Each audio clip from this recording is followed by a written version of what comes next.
Good morning, everyone. Welcome, and thank you for attending today's news conference.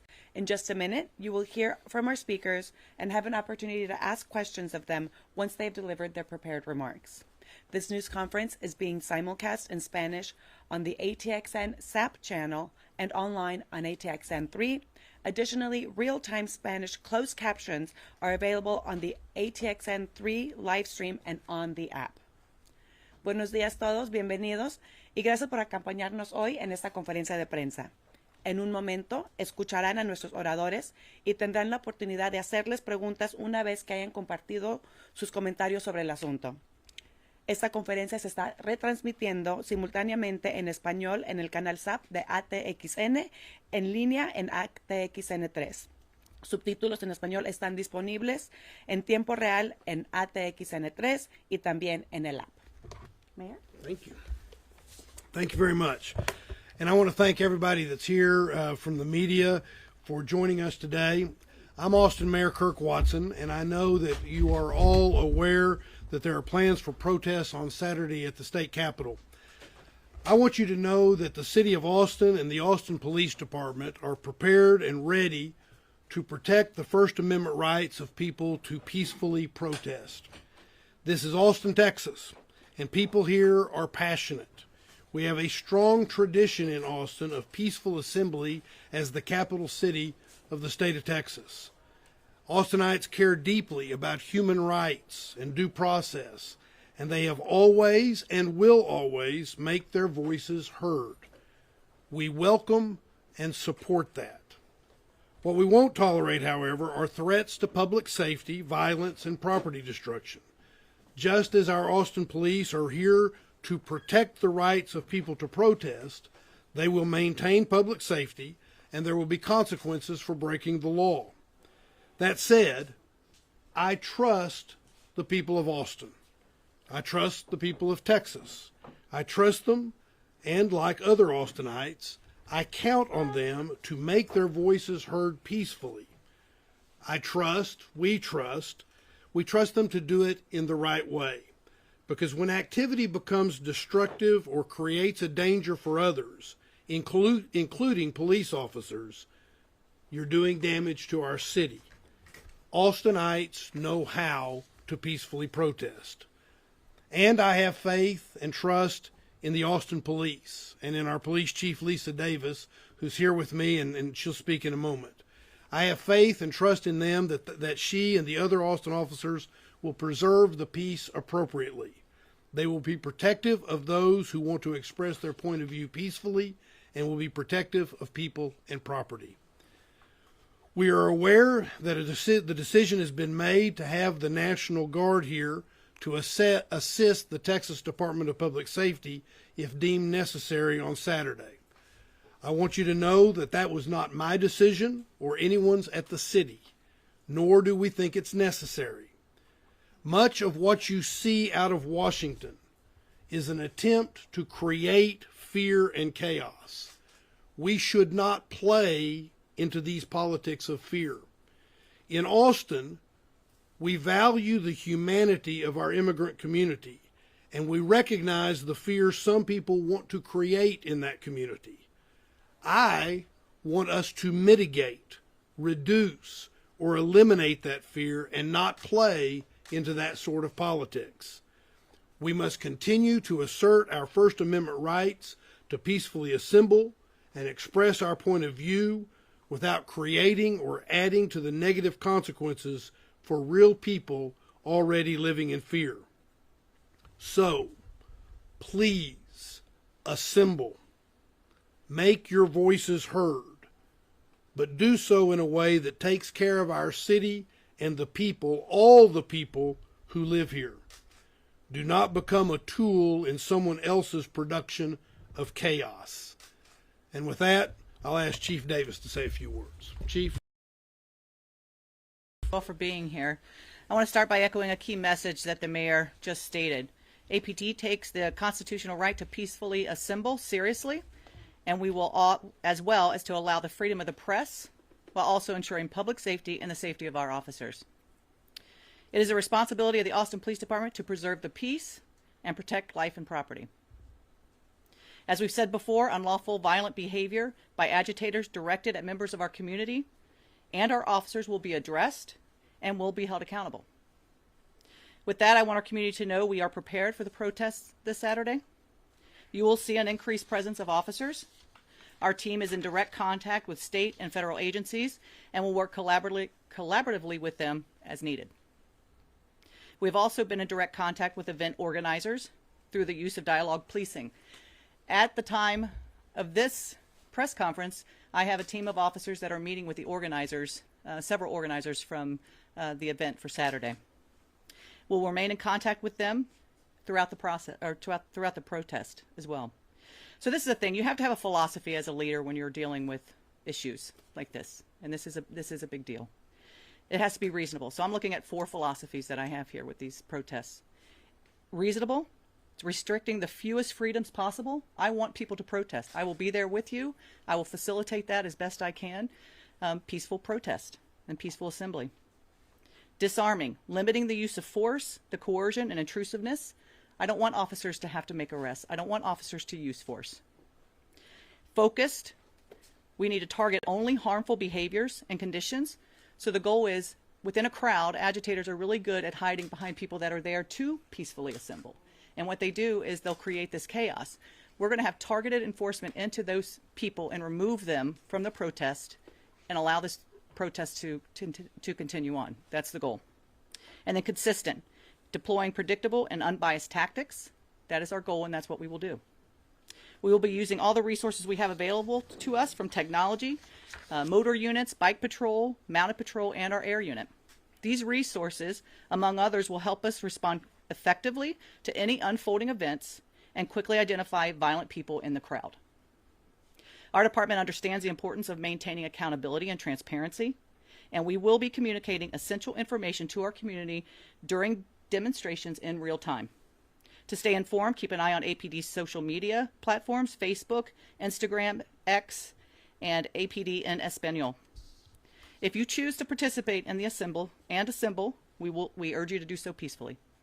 And like the mayor said, I believe in Austin as well. I think people want to peacefully assemble, and we're going to allow that, and we're going to help facilitate it.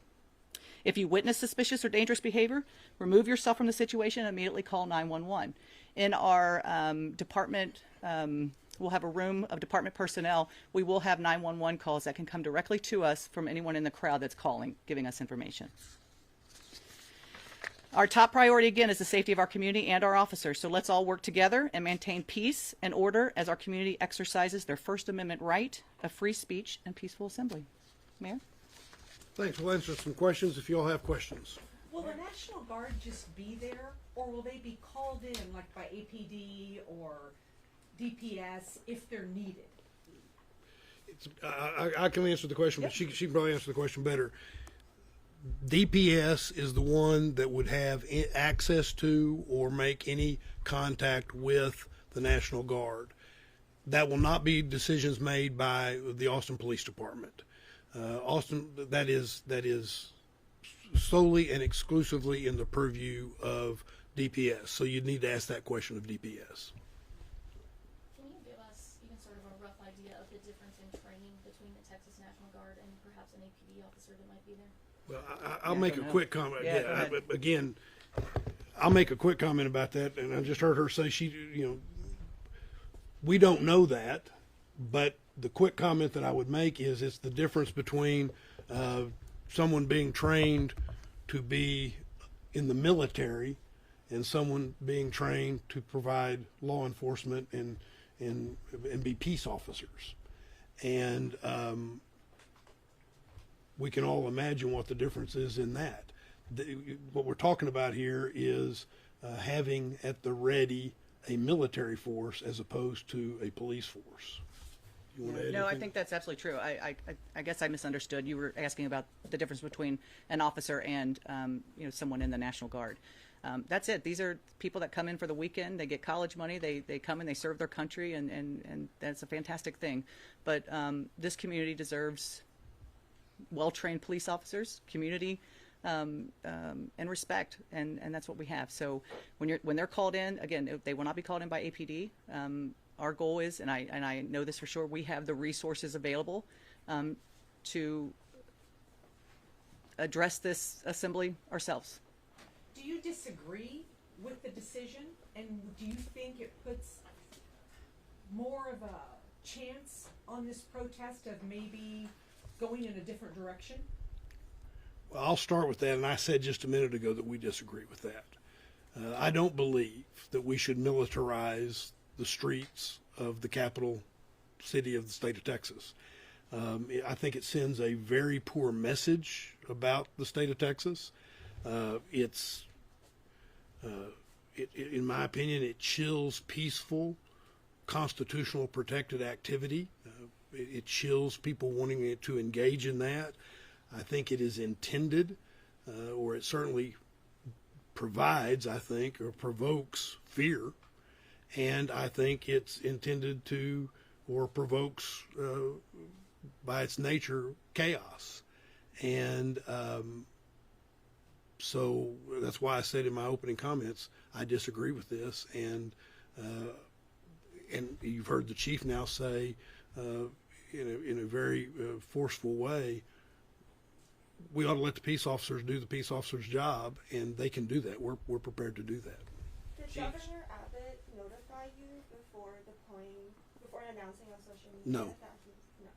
Chief Davis, can you talk about your communication in a situation like this between you and DPS, how that works? Yeah, listen, DPS is a good partner to us, and we work together on a lot of issues. And so we have absolutely been in contact with them.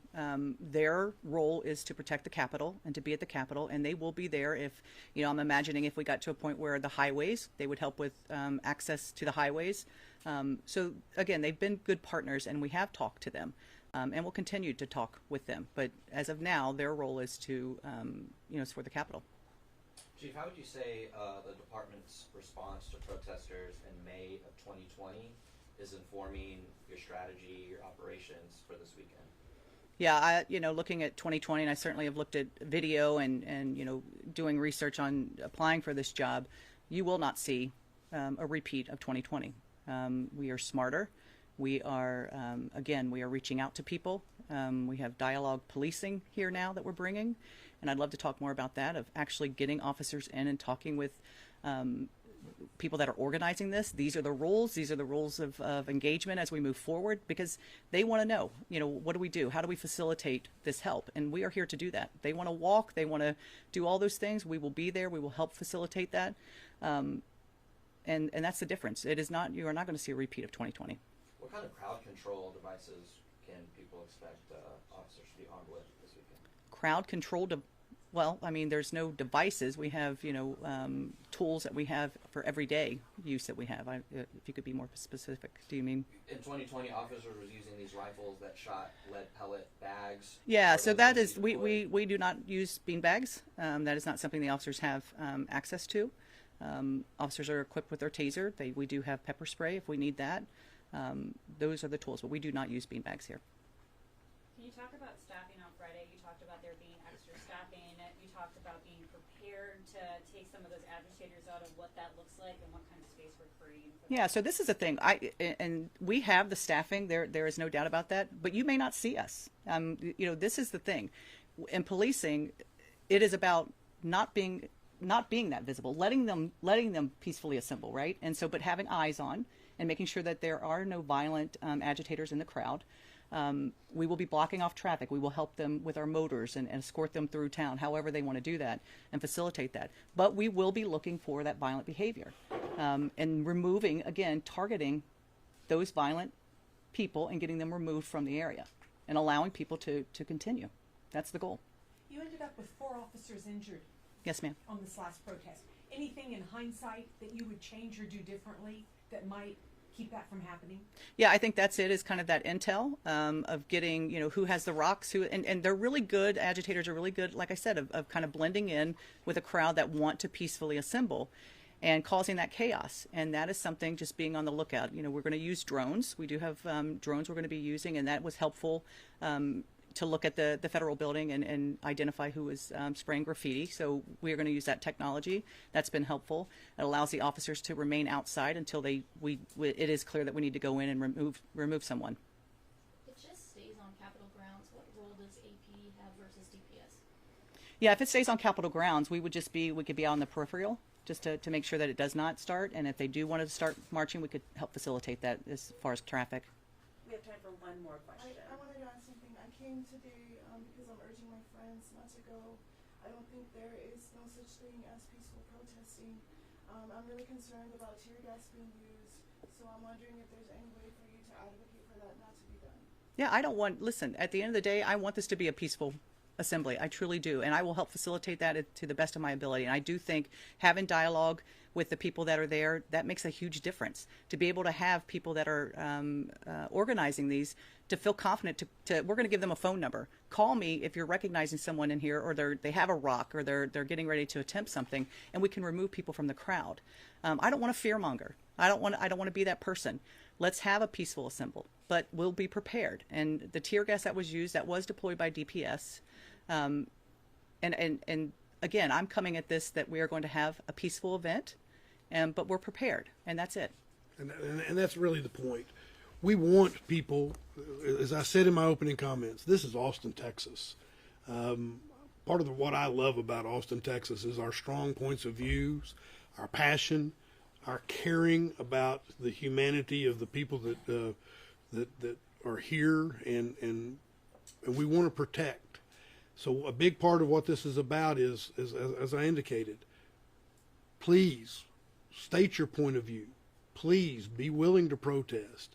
We're not, as the chief says, we're not here to fearmonger. What we're here to do is say we want to work to make this the kind of event that people can get that point of view out there. They can express how they feel, and they feel strongly about what is going on. But let's do it in a way, we know how to do it right. Let's do it in a way where we do it right. We protect each other, and the city of Austin and APD is ready and prepared to make it peaceful and to help with that. So with that, thank you all again for getting out the message, and we appreciate all of you being here today. Thanks.